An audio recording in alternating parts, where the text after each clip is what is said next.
નમસ્કાર દર્શક મિત્રો, ખબર છે .com પરથી હું દ્રષ્ટિ આપ સૌનું સ્વાગત કરું છું. દર્શક મિત્રો, આજના જમાનામાં લોકો હંમેશા હેલ્ધી ખાવાનું જ પ્રિફર કરે છે. ખાવું પણ જોઈએ, કારણ કે આપણા શરીરને ફિટ રાખવાની જવાબદારી આપણી જ છે. પરંતુ હવે આવામાં આપણે ઘણી બધી વાર કન્ફ્યુઝ હોઈએ છીએ કે આપણે શું ખોરાક ખાવો જોઈએ.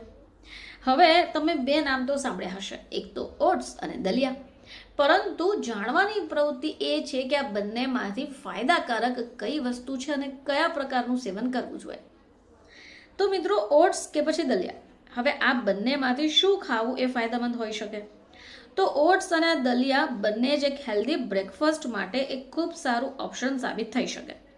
હવે જો પ્રતિ 100 ગ્રામ ઓટ્સ તમે ખાઓ છો તો એમાં લગભગ તમને 389 કેલરી, 16 થી 17 ગ્રામ જેટલું પ્રોટીન અને સોલ્યુબલ ફાઇબર મળી જતું હોય છે.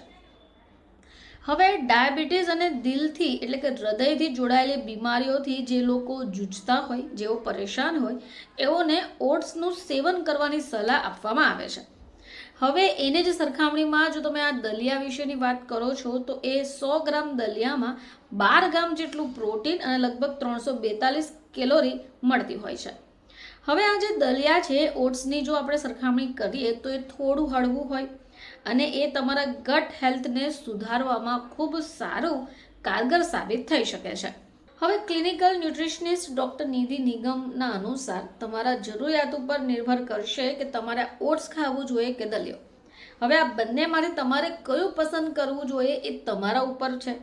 હવે આ બંને વસ્તુનું સેવન કરવાથી તમારા સ્વાસ્થ્ય ઉપર અલગ અલગ પ્રકારની પોઝિટિવ અસર દેખાઈ શકે. હવે આ ઓટ્સ અથવા દલિયાનું સેવન જો તમે યોગ્ય માત્રામાં અને યોગ્ય પ્રમાણમાં કરો છો, યોગ્ય સમયે કરો છો, તો તમને આના બેસ્ટ રિઝલ્ટ પણ મળી શકે છે. તો દર્શક મિત્રો, ઘણા બધા લોકો કે જે લોકો ડાયટ ફોલો કરતા હોય એ લોકો આવા પ્રકારના દલિયા અને ઓટ્સ ખાવાનું પસંદ કરતા હોય છે. તો ઘણા બધા લોકો ફક્ત એક જ પ્રકારનો ખોરાક પણ ખાય છે.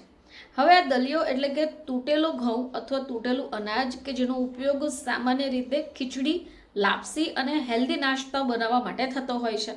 અને ઓટ્સ, હવે આ જે શબ્દ છે એ અંગ્રેજી ભાષાનો શબ્દ છે. હવે ઓટ્સ એટલે કે ગુજરાતીમાં જો આપણે એનું વર્ગીકરણ કરીએ તો એ જુવાર કે ઓટ્સનું અનાજ નહીં, પરંતુ એક અલગ પ્રકારનો અનાજ હોય છે જેને જવ અથવા ઓટ્સ તરીકે જ ઓળખવામાં આવે છે.